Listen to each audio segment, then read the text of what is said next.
안녕하세요. 테마가 있는 카페입니다. 이 방송은 창원시 진해구에서 진행하는 마을 방송 라디오고요. 저는 진행자 유미령입니다. 이 방송은 각 회마다 다른 테마로 여러분들을 찾아뵙는 프로그램인데요. 이번에는 특별히 시리즈 방송을 준비해 봤습니다. 이번 달부터 내년 2월까지 총 4회에 걸쳐서 투자와 투자 기술의 허화실이라는 주제로 방송을 할 예정입니다. 오늘은 그 첫 번째로 예적금, 주식, 채권 등 주로 금융에 대한 이야기를 하고자 합니다.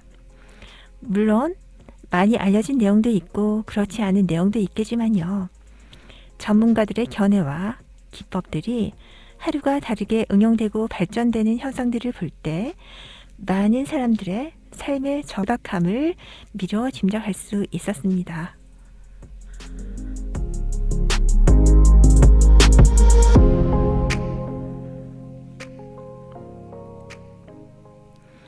먼저 예적금에 관해서인데요. 저는 푼돈을 모아봐야 푼돈이지 하고 대수롭지 않게 생각하는 경우가 참 많았거든요. 하지만 저자 김유성님은 만약에 한 달에 10만 원 정도만 더 벌 수 있다면 이자가 1% 되라면은 1억 2천만 원, 5% 되라면 2,400만 원의 목돈이 있는 것과 같다고 합니다. 사실 저는 좀 충격을 받았거든요. 그냥 사실 너무 당연한데 그냥 이 당연한 것조차 그냥 아무렇지도 않게 여기면서 생활하다가 구체적인 그 금액 액수 1억 2천 2,400이라는 그런 목돈의 그 숫자가 나올 때 저는 좀 충격을 받았거든요. 그래서인지 저는 좀 현명하게 그 금융상품을 이용하는 소비자가 아니라는 게 아주 분명해졌습니다.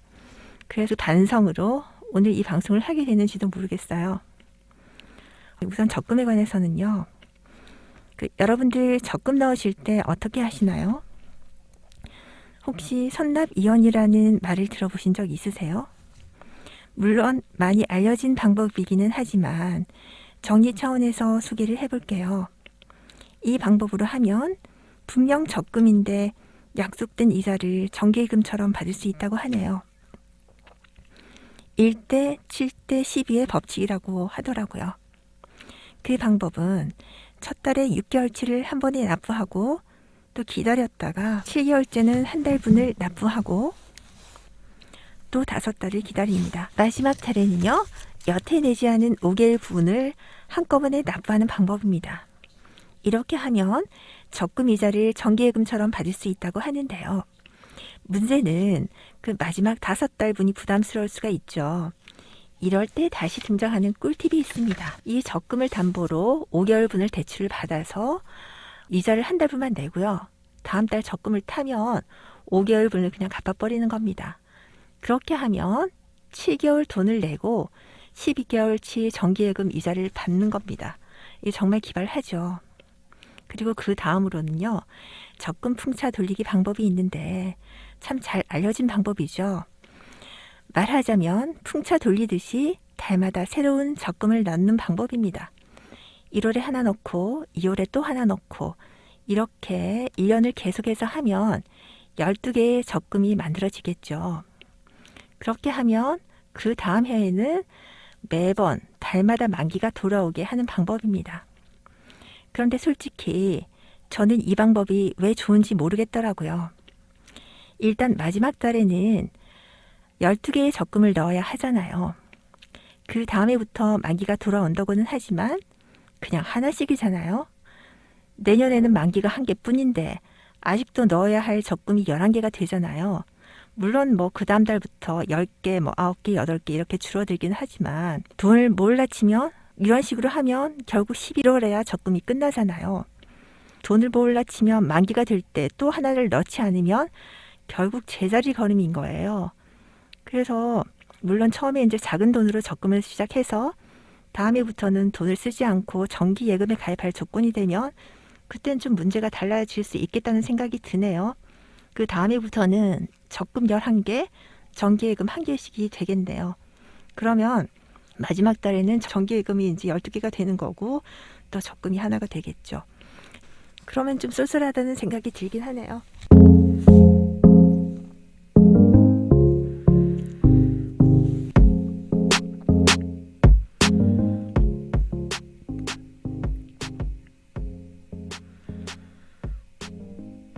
다음에는 채권에 관해서인데요. 의외로 증권가 종사자들도 많이 권유하고 있는 상품입니다. 그중 채권 예제천론자도 있던데요. 안정성과 수익성을 동시에 확보할 수 있는 훌륭한 수단이라고 하더라고요. 채권에 가입하기를 주저하는 사람들은 국채나 지방채는 수익성이 낮고 회사채는 위험하다고 하잖아요. 하지만 전문가들 말로는 퓨처니스트한테 이만한 상품이 없다고 하더라고요. 흔히 채권은 금리라고 하면서 들까 말까 고민들 많이 하시잖아요. 맞아요. 시중금리랑 반대로 움직이는 건 맞거든요. 하지만 중간에 환매하지 않고 만기까지 보유할 수 있으면 원금도 보장받으면서 은행보다 높은 이자까지 챙길 수 있어서 일석이조 상품이라고 합니다. 물론 전략적인 분들은 금리가 높을 때 사서 또 금리가 낮을 때 팔면 채권 자체의 수익과 이전에 이자 수익까지 있으니까 더욱 쏠쏠하다고 합니다. 그런데 채권도 보유 전략이 있다는 거 혹시 들어보셨나요? 첫 번째로 사다리형이 있는데요. 만기가 다른 채권을 여러 개 보유하는 전략입니다. 이를테면 단기, 중기, 장기의 채권을 각각 동일한 비중으로 보유하는 전략인데요. 이렇게 하면 시세 변동에 따른 위험성을 최소화할 수 있다고 합니다. 만기가 돌아오는 채권을 회수하여서 더 수익성이 좋은 채권에 계속해서 투자하면 일정한 수익을 유지할 수 있다고 하거든요. 두 번째는 바벨형 전략입니다. 단기와 장기 채권만을 보유하는 전략인데요. 단기를 보유함으로써 금리 상승 시에는 높은 수익률로 재투자를 할 수 있고요. 장기 채권으로는 높은 이자로 안정적인 수익과 자본이익을 동시에 추구할 수 있다는 장점이 있습니다. 그리고 분리형이 또 있는데요. 바벨형과는 반대로 중기 채권들만 보유하는 전략입니다. 장단기 채권 금리가 상승할 때 취하는 전략인데요. 그런데 이 밖에 보유뿐만 아니라 목적에 따른 투자 방법이 있는데요. 첫 번째로 만기 일치 전략이 있습니다. 여러 가지 용도로 응용할 수 있는 전략인데요. 예를 들어 15년 후에 딸이 결혼할 예정이다. 고 하면 그때 채권을 분산해서 사는 겁니다. 이를테면 지금 15년짜리 채권 구입하고 또 5년 뒤에는 10년짜리 만기 채권 구입하고 그 5년 뒤에는 5년짜리 만기 채권을 구입해서 만기를 일치시키는 방법인데요. 어떻게 보면 적금하고 비슷하죠. 그래서 덜 부담스럽게 목돈을 준비할 수 있는 방법입니다. 그 밖에도 학자금 마련을 위해서 제로 쿠폰 채권을 구입하는 방법인데요. 제로 쿠폰이라고 하면은 액면가에서 할인된 금액으로 사는 채권입니다. 대학 때 등록금이 많이 들어가는 시기에 등록금을 위해서 미리 예측해서 4년 동안 1, 2, 3, 4를 하는 겁니다. 그런데 이제 금리를 아주 잘 계산을 해야 된답니다. 그리고 이제 마지막으로 채권 교체 매매하는 방법이 있는데요. 만기와 면 금리와 가격 등이 비슷한 채권을 동시에 사고 파는 전략입니다. 그런데 이렇게 하면 포트폴리오의 품질을 높일 수 있고 가지고 있던 채권이 평가손이 예상되면 세금 면에서도 유리하다고 하네요. 여기까지는 채권에 관한 내용이었는데요. 채권도 여느 투자와 마찬가지로 전략적으로 접근을 해야 하고 포트폴리오가 중요합니다. 그렇긴 해도 어느 상품보다 금리가 최우선 고려 요소가 아닌가 하는 생각이 드네요. 즉, 금리 상승 시에는 단기 채권 위주로, 금리가 불확실할 때는 금리 연동 채권을 활용하고 경기 회복기에는 하이힐드 채권에 투자하는 것도 좋은 방법이라고 합니다.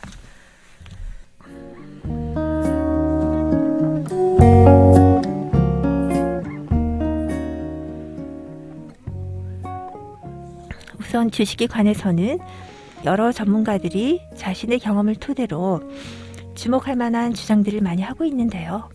공통점이 있는가 하면 반대로 우리가 여태 가장 기본이라고 알고 있고 당연하다고 생각해오던 것들을 가차없이 뒤집는 주장도 있었습니다. 저로서는 아주 재밌고 신선한 충격이었습니다. 먼저 상반된 주장을 살펴보고요. 자산 배분을 하라고 하잖아요. 그런데 이분들은 몰빵 투자, 집중 투자를 하라고 합니다. 참 의아하죠. 모든 수익의 거의 70% 이상이 자산 배분에서 나온다고 하는데요. 이분들은 자산 배분의 가치를 가차없이 부정을 합니다. 한마디로 이런 방식은 대박을 내기 힘들다고 주장하는데요. 자산 배분을 너무 철저히 하면 오르고 내리는 항목이 서로 상쇄되어서 그저 그런 수익률 밖에는 기대할 수가 없다네요. 그분들 말에 따르면 투자로 성공한 사람 치고 차근차근 성공한 사람은 없다고 합니다. 어떻게 보면 모범 답안은 아닌 것 같습니다. 하지만 한 가지 종목만 집중 매수하면서 자산을 불려나간 케이스가 생각보다 좀 많아서 충격이었습니다. 지수만 쫓아가는 ETF 상품을 혐오한다고까지 하더라고요. 그래서 저는 그저 감탄할 수밖에 없었습니다. 그 두 번째로는 우리가 대형주에 투자하라, 1등 주식에 투자하라는 말을 참 많이 듣잖아요. 그런데 이분들은 소형주 위주를 투자를 합니다. 한마디로 대형주는 수익률이 낮아서 성에 차지 않는다고 하는데요. 우리가 그러면 고위험 고수익 전략이 아니냐고, 많이 위험하지 않냐고 이렇게 물어보면 반드시 그렇지만도 않다고, 자기 소신을 가지고 분석을 하면 정말 숨은 알짜배기를 찾을 수 있다고 하거든요. 그러니까 부럽습니다. 그리고 마지막으로는 이제 상반된 주장 중에 마지막으로는 우리는 단기 보유하라고 많이 권유를 받잖아요. 이분들은 장기 보유하지 말라고 아주 적극적으로 주장합니다. 근거를 제시해가면서 장기 보유가 결코 정답이 아님을 아주 강력하게 주장하는데요. 여기서 보시는 대로 H건설을 28년 전에 매수했으면 마이너스 98%, S중공업을 11년 전에 매수했다면 마이너스 87%, H전력을 6년 전에 매수해서 갖고 있으면 마이너스 65%의 손실을 보는 거랍니다. 생각과는 상당히 다르죠. 그러고 보니 보통 상식과는 다른 주장을 하시는 분들의 말씀도 전혀 근거가 없지 않다는 생각이 드네요.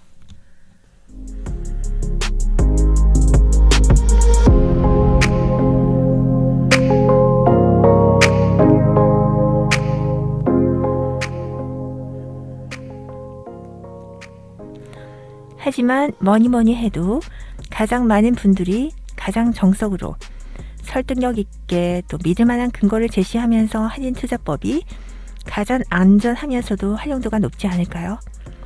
그러기 위해서는 남 따라 무작정 묻지마 투자를 하는 것은 금물이라고 합니다. 투자에 있어서야말로 세상에 믿을 사람 하나도 없다라는 신념으로 행동해야 한답니다. 그러기 위해서는 그냥 전문가들 충고에 따르기보다 기본적인 공부는 필수라고 하는데요. 벌써 머리가 아파지려고 하네요. 공통적으로 그분들이 중요하게 생각하는 요소는 첫 번째 금리입니다. 금리 상승 및 하락은 경기를 보는 바로미터가 되기 때문입니다. 일반적으로 호황일 때는 금리가 상승하고 불황일 때는 하락한다고 합니다. 그런데 이상하죠. 지금 상황을 보면 전혀 호황이 아닌데도 금리가 계속 상승하고 있잖아요. 이것은 시중에 돈이 많이 풀려 있어서 인위적으로 조정을 한 것인데요. 이때는 인상이라는 단어를 사용합니다. 그러니 상승과 인상을 구별해야 하겠죠. 그래서 금리가 높을 때는 주식이나 부동산 위주로, 금리가 낮을 때는 예금으로, 또 금리가 높을 때 채권을 가지고 있다가 낮을 때 팔면 그러면은 채권 자체에서 차익을 얻을 수 있다고 합니다. 그리고 두 번째는 환율인데요. 이것은 우리나라와 외국 화폐의 교환 비율입니다. 특히 원달러 환율을 주의 깊게 살펴볼 필요가 있습니다. 우리나라 금리 정책에 특히 많은 영향을 주는 요인이기도 하고요. 환율 정책에 따라서 개인적인 자산 운용이라든지 또 기업의 그 생산, 나라의 정책도 상당히 달라지기도 합니다. 그래서 환차익을 이용한 투자도 좀 많이 하죠. 달러가 쌀 때 사서 비싸게 판다든지 또 쌀 때 외화 예금을 해놓고 있다가 그리고 그 나라 상대방 나라의 주식이 호황일 때 예금이 된 달러로 그 나라 주식을 사는 겁니다. 그럼 아주 현명하게 투자를 할 수 있다고 합니다. 그리고 세 번째는 원자재 가격인데요. 흑자는 환율보다 더 영향력이 큰 것이 유가라고 합니다. 미국 달러도 사실상 유가의 영향을 많이 받고요. 유가에 따라서 달러가 움직이고 또 미 환율에 따라서 우리나라 금리가 또 움직이죠. 그러면 물가 상승에 거의 절대적인 영향을 미치게 됩니다. 유가가 오르면 거의 연쇄적으로 모든 상품의 가격이 상승하는 것을 우리가 경험했잖아요. 그래서 상대적으로 여유가 없는 생활을 하게 되는 것이죠. 그래서 결국 인플레가 되게 되는데요. 인플레이션은 금리뿐만 아니라 소비자 행동, 기업 생산, 정부 정책에 또 상호 영향을 주고받는 중요한 요소이죠. 모든 수익과 자산 가치를 쥐락펴락하는 주범이기도 합니다. 자산을 녹이기도 하고요. 자산을 뻥튀기기도 하는 마법을 부리는 게 바로 인플레이션입니다. 그리고 네 번째는 정보와 뉴스입니다. 공개된 정보를 잘 이용해서 자기만의 기준을 설정하려고 합니다. 특히 한국 거래소에 있는 리포터들은요, 매우 유용하다고 하는데요. 투자자라면 필수적으로 알아둬야 할 각종 보고서들을 꼭 활용하시기를 추천합니다. 그리고 기업의 재무제표들을 보고 예를 들어서 재무상태표, 손익계산서, 현금 흐름표 등을 보고 분석할 수 있는 능력을 키워야 합니다. 그 P로 시작하는 여러 가지 지수들이 있죠. 예. 그리고 이제 뭐니 해도 그분들이 권장하는 투자 방식은 무엇보다도 그 자산 배분을 강조하시더라고요. 부동산, 채권, 주식, 금을 기본으로 다양한 자산군에 나눠서 투자하라고 하시던데요. 그런데 우리나라 분들은 이미 부동산에 많은 비중을 하고 있잖아요. 그래서 좀 연구 포트폴리오라고 해서 추천하는 중이 있던데요. 주식과 채권과 금과 현금에 똑같은 비중으로 투자를 하는 겁니다. 그리고 이제 주식은 워낙 종류가 많잖아요. 그런데 같은 방향으로 움직이는 주식보다는 다른 방향으로, 예를 들어서 뭐 반도체를 샀으면 소비재를 같이 사고 이런 식으로요. 그래서 이제 연구 포트폴리오에 따르면 예를 들어서 주식은 선진국을 샀으면 개발도상국을 사고 뭐 이런 식으로 하는 거죠. 또 성장주를 샀으면 또 가치주를 사고 이런 식으로 하는 거고요. 또 채권도 마찬가지입니다. 뭐 장기채만 가지고 있거나 하지 말고 나라별로도 이렇게 다양하게 채권을 가지고 있으면 좋답니다. 그래서 채권은 미국 장기채하고 그 글로벌 국채로 이렇게 묶는다든지 이렇게 하고요. 뭐 금은 뭐 원자재 이렇게 하고 현금은 달러 예금이 있으면 원화 예금도 같이 갖고 있는 게 좋다고 하네요. 세부 항목 같은 경우는 자기 소신에 따라서 이제 알아서 분배하면 되는데요. 세부 항목이 많아질 수 있죠. 특히 주식 같은 경우. 그러면 주식의 25%를 배정을 했으면 나는 수만큼 나누면 됩니다. 만약에 2개 같으면 12.5%가 되고 나누기에 따라서 만약에 4개 같으면 25를 이제 4로 나누면 되겠죠. 그런 식으로 하는 겁니다. 근데 이것만 해도 꽤 복잡하게 들리죠. 간단하다고 하지만 결코 간단하지 않습니다. 다행스럽게도 저 같은 사람들을 위해서 초간단 투자법이 있던데요. 바로 황금 비율이라고 하던데 그 주식과 채권을 그냥 6대4의 비율로만 가지고 있다가 1년에 한 번씩 리밸런싱만 해줘도 연 8%의 수익을 얻을 수 있다고 하네요. 물론 나라마다 상황이 다르긴 합니다. 뭐 이것도 힘들다 하시면 진짜 귀차니스트를 위한 ETF 상품이 나와 있다고 하거든요. 이 ETF는 자동으로 6대4가 되도록 그 비율을 조정한다고 합니다. 그래서 리밸런싱도 뭐 크게 필요가 없겠죠.